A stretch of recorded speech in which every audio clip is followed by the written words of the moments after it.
Hello! Hello!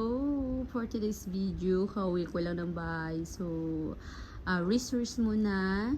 Kasi napagod ako sa buong araw na lakad ko. Kasi today, ang dami kong ansikaso kasi off day. So, ayun, nasa bahay ako. Mamaya-maya, maglinis ako ng kwarto. Maglaba ako ng mga anong dapat labahin kasi pag yung mga damit ko na panlakad hindi ko niwa-washing yun, nilalaba ko talaga.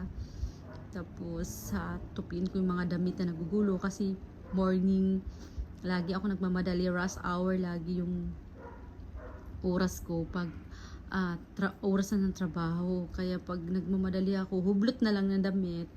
O, hindi wala nang prino-prino yung kamay, bala ng kahulog-hulog na. Pansak balik, gugulo. So ayusin ko mamaya. Ayun, naghihintay ako ng anak ko uwi na galing ng galing ng school. Ayun, namimiss ko na siya. Charot.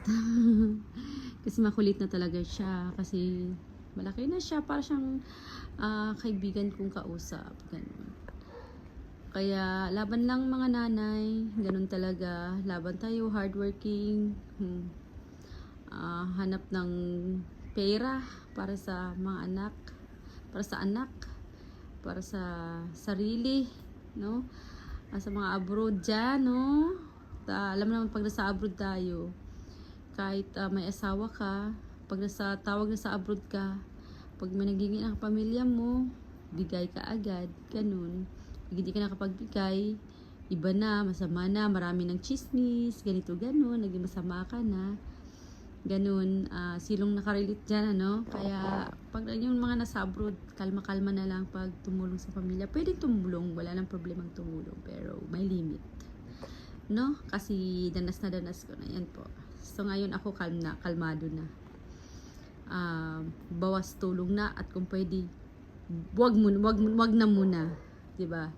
Sarili naman, at makatikim tayo ng peace of mind. Ayun.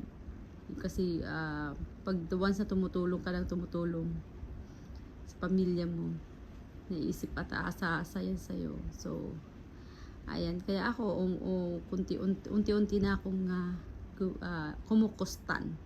Nagbabackward na ako. Hindi na ako kagaya dati. Malaki na yung pinag-iiba ko na natitiis ko nang hindi mo na tumulong. Yung sarili ko na lang muna. Ganun. Kasi the way na tumutulong ka, lalo kang nai-stress. Diba? Yun na. Sino nakarelate?